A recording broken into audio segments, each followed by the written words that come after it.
मुसलमानों के ख़िलाफ़ टारगेटेड जो हमले हुए हैं, टारगेटेड जो अटैक्स हुए हैं, मॉब लिंचिंग के वाक़यात हुए हैं, उनके ख़िलाफ़ जिस तरह से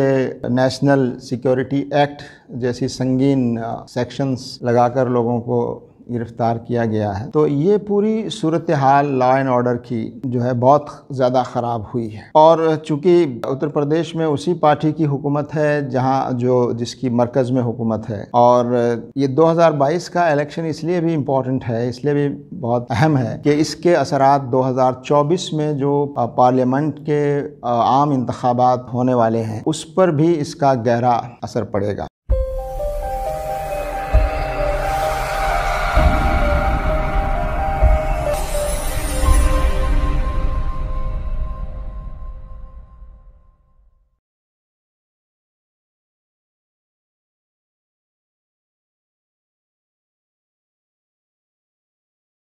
बिस्मिल्लाहिर्रहमानिर्रहीम। 2022 मार्च में यूपी रियासत का, उत्तर प्रदेश रियासत का असम्बली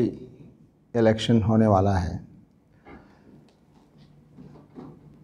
उत्तर प्रदेश भारत की एक बहुत बड़ी, सबसे बड़ी रियासत है आबादी के लिहाज से, और यहाँ की जो सियासी सरगर्मियाँ हैं उसका असर पूरे मुल्क पर पड़ता है। लिहाजा यूपी का ये आइंदा 2022 का असम्बली इलेक्शन सिर्फ यूपी के लिए नहीं बल्कि पूरे मुल्क के लिए बहुत ही अहम है, बहुत महत्वपूर्ण है। इस मौके पर ये बात हमारे समझने के लिए ज़रूरी है कि इस वक्त यूपी में जो हुकूमत है और 2017 से अब तक इस हुकूमत का जो रवैया रहा है, और उससे बात वाज़ेह हो गई है कि इस हुकूमत ने वहाँ के फ़िरका वाराना जो हम आहंगी का माहौल है उसको बहुत ज़्यादा मुतासिर किया है। वहाँ जो लोगों के, आवाम के जो मसाइल हैं वो मसाइल कम होने के बजाय वो मसाइल बड़े हैं। बेरोज़गारी बढ़ी है और दूसरे और मसाइल, लॉ एंड ऑर्डर की सिचुएशन यूपी में पिछले सालों में बहुत ज़्यादा मुतासिर हुई है। क्राइम्स बढ़े हैं, फेक एनकाउंटर्स की तादाद गैर मामूली तौर पर बढ़ी है। तो ये सूरत हाल, और ख़ास तौर से मुसलमानों के ख़िलाफ़ टारगेटेड जो हमले हुए हैं, टारगेटेड जो अटैक्स हुए हैं, मॉब लिंचिंग के वाक़यात हुए हैं, उनके ख़िलाफ़ जिस तरह से नेशनल सिक्योरिटी एक्ट जैसी संगीन सेक्शंस लगाकर लोगों को गिरफ़्तार किया गया है, तो ये पूरी सूरत हाल लॉ एंड ऑर्डर की जो है बहुत ज़्यादा ख़राब हुई है। और चूँकि उत्तर प्रदेश में उसी पार्टी की हुकूमत है जहाँ जिसकी मरकज़ में हुकूमत है, और ये 2022 का इलेक्शन इसलिए भी इम्पॉर्टेंट है, इसलिए भी बहुत अहम है कि इसके असरात 2024 में जो पार्लियामेंट के आम इंतखाबात होने वाले हैं उस पर भी इसका गहरा असर पड़ेगा। जमात इस्लामी हिंद ये समझती है कि इस मुल्क में फ़िरका वारियत और फ़िरका परस्ती जो बहुत तेज़ी से बढ़ रही है और बढ़ाई जा रही है सियासी फ़ायदा उठाने के लिए, और एक कम्युनल पोलराइजेशन को जिस तरह से बढ़ावा दिया जा रहा है वो इस मुल्क के लिए बहुत ख़तरनाक है। इसके साथ साथ ये भी देखने में आ रहा है कि मुल्क की जो जमहूरी इदारे हैं, जो डेमोक्रेटिक इंस्टीट्यूशंस हैं, और आम शहरियों की आज़ादी और उनके जो हुकूक़ हैं और अपनी राय का इजहार करने की जो आज़ादी है हुकूमतों के रवैये पर तनकीद और उनको क्रिटिसाइज़ करने की जो आज़ादी है, पिछले दिनों मरकज़ की हुकूमत और उत्तर प्रदेश की हुकूमत का भी रवैया साफ़ तौर पर सामने आया है कि वो इख्तलाफात, यानी जो हुकूमत की राय के ख़िलाफ़ राय रखने वालों की आवाज़ को ख़ामोश करने या बंद करने के लिए मुख्तलिफ़ तरीक़े अपनाए गए और अपनाए जा रहे हैं। और इन कामों के लिए उन इदारों का भी इस्तेमाल किया जा रहा है, इनकम टैक्स डिपार्टमेंट, CBI और दूसरे और ED, इस तरह के डिपार्टमेंट्स का भी इस्तेमाल करते हुए जो आवाज़ें हैं हुकूमत पर तनकीद करने वाली, उन आवाज़ों को ख़ामोश करने की कोशिश पिछले कई सालों में मरकज़ की सतह पर भी और उत्तर प्रदेश में जो इस वक्त हुकूमत है वहाँ भी ऐसी कोशिशें बहुत की गई हैं। तो हम ये समझते हैं कि वो ताकतें जो इस मुल्क में जमहूरी कदरों को, जमहूरी वैल्यूज़ को, डेमोक्रेटिक वैल्यूज़ को नुकसान पहुंचा रही हैं, कॉन्स्टिट्यूशनल जो वैल्यूज़ हैं, आइनी अक़दार जो हैं इस मुल्क में, उनको जो मुनहदिम करने की कोशिशें हो रही हैं, और फ़र्द की और शहरियों की जो हुकूक और आज़ादी है उसको एक तरह से कम करने की कोशिशें हो रही हैं। इख्तलाफ और डिसेंट को ताकत के ज़रिए से दबाने की जो कोशिशें हो रही हैं, ये इस मुल्क के लिए बहुत ज़्यादा ख़तरनाक है। ख़ास तौर से यूपी इलेक्शन के बारे में ये बात कहना बहुत ज़रूरी मालूम होता है कि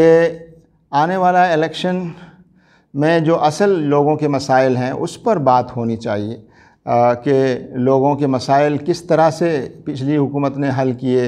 रोज़गार कैसे फ़राहम किए, डेवलपमेंट्स के कितने काम हुए, जो मंसूबे और ऐलानात थे स्मार्ट सिटी बनाने के और दूसरे, वो कितने पूरे हुए, और ये जो अभी कोविड की जो सूरत हाल पूरे मुल्क में पैदा हुई और ख़ास तौर से यूपी में भी जिस तरह की सूरत हाल पैदा हुई, उसको हैंडल करने में हुकूमत का रोल कैसा रहा, साफ़ तौर पर सामने आ रहा है कि इतनी बेइंतज़ामी, बदइंतज़ामी, और उसकी वजह से लोगों को बड़ी तकलीफ़ें हुई, लोगों की मौत भी बड़ी तादाद में हुई। ये बातें हमारे सामने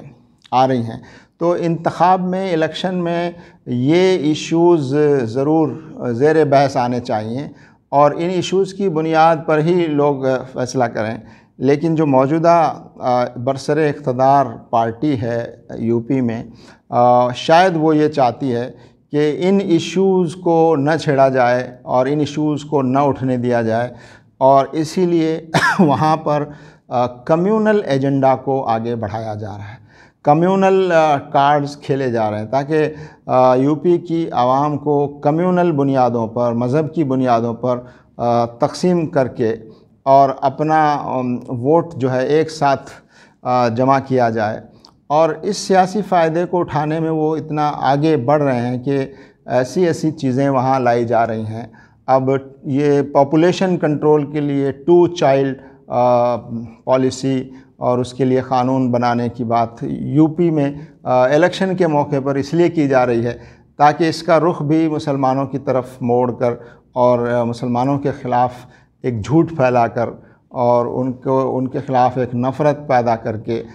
माहौल को पोलराइज़ करके उसका सियासी फ़ायदा उठाने की कोशिश की जाए। मुख्तलिफ़ वाक़यात इस वक्त हो रहे हैं मुल्क में, यूपी में ख़ास तौर से मॉब लिंचिंग के वाक़यात और लोगों की गिरफ़्तारियों के वाक़यात। तो ये वाक़यात भी इसी के पेश नज़र किए जा रहे हैं कि गोया इससे सियासी फ़ायदा उठाने की हर मुमकिन कोशिश हो। इस मौके पर पूरी कोशिश की जा रही है कि असल जो इश्यूज़ हैं वो इश्यूज़ न उठने पाएँ और जज्बाती इश्यूज़ और कम्युनल पोलराइजेशन को बढ़ावा देने वाले इश्यूज़ जो हैं वो ज़ेर बहस लाए जाएं और ऐसा माहौल बना दिया जाए, चार्ज कर दिया जाए कि लोग अपने अक्ल फ़हम से हुकूमत के पार्टियों के परफॉर्मेंस को सामने रखते हुए फ़ैसला करने के बजाय वो कम्युनली चार्ज्ड होकर फ़ैसला करने की पोजीशन में आए, ऐसी कोशिश की जा रही है। ख़ास तौर से मुसलमानों से ये बात हम कहना चाहेंगे कि इस दौरान ऐसी कोशिशें की जा सकती हैं जिससे माहौल और ज़्यादा ख़राब हो। ऐसे वाक़यात किए जा सकते हैं जिसकी वजह से लोगों में इश्ताल और गुस्सा पैदा करने की कोशिश हो। तो ऐसे मौके पर इंतहाई सब्र का मुज़ाहरा करने की ज़रूरत है और हिकमत के साथ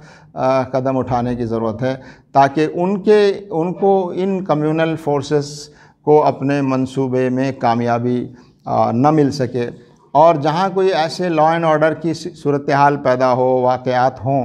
तो उनको रोकने की कोशिश हो, कानूनी कार्रवाई हो और कानून के मुताबिक उनके ख़िलाफ़ कार्रवाई की जाए ताकि ये ताकतें जिस तरह कम्युनिटीज़ में एक किस्म का माहौल, नफ़रत का माहौल पैदा करके और उसका सियासी फ़ायदा उठाने की जो कोशिशें की जा रही हैं और आइंदा इन 8 महीनों में ऐसा इम्कान है कि और ज़्यादा ऐसे वाक़यात हो सकते हैं, तो उसमें हमें बहुत मोहतात रहने की ज़रूरत है। और इस मौके पर हम ख़ास तौर से उत्तर प्रदेश के तमाम हमारे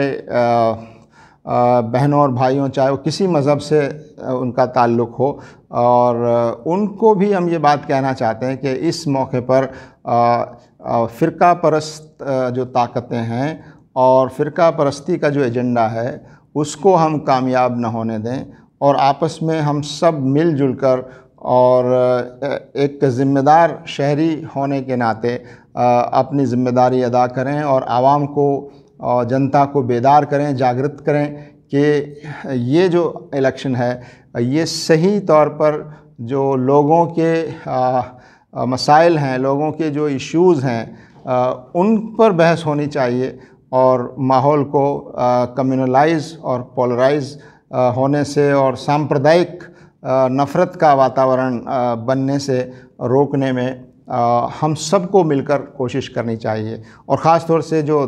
अलग अलग धर्मों के धर्मगुरु हैं, धार्मिक नेता हैं, उनसे भी मैं इस मौके पर यह दरख्वास्त करना ज़रूरी समझता हूँ कि ये सब धार्मिक जो नेता हैं वो आपस में मिलें जुलें, आपस में बात करें, संवाद करें और ये मैसेज दें कि हमें कोई आपस में अलग नहीं कर सकता, हमारे दरमियान कोई नफ़रत फैलाकर उसका सियासी राजनीतिक फ़ायदा नहीं उठा सकता। तो समाज के ये धार्मिक नेता भी अगर अपनी ज़िम्मेदारी को समझें और एकजुट होकर कोशिश करें तो हम समझते हैं कि न सिर्फ़ यूपी में हम इस ख़तरे को रोक सकते हैं कि जो ये नफ़रत का माहौल और नफ़रत की राजनीति जो है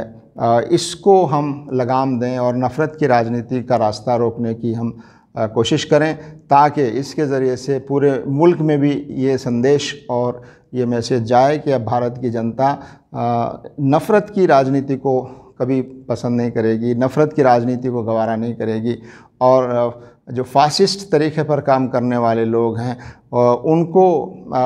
हमारे देश की जनता कबूल नहीं करेगी। ये मैसेज जाना चाहिए। तो मैं उम्मीद करता हूँ और कि तमाम ज़िम्मेदार शहरी और तमाम ज़िम्मेदार हमारे नागरिक, ख़ास तौर से यूपी के लोग, चाहे वो हर धर्म के लोग और हर आस्था के लोग और मर्द भी, औरतें भी, सब मिलकर अपनी इस ज़िम्मेदारी को पूरा करें और ज़िम्मेदारी के साथ 2022 का जो इलेक्शन है उस इलेक्शन में अपनी भूमिका, अपनी एक अच्छी भूमिका निभाने की कोशिश करें। शुक्रिया।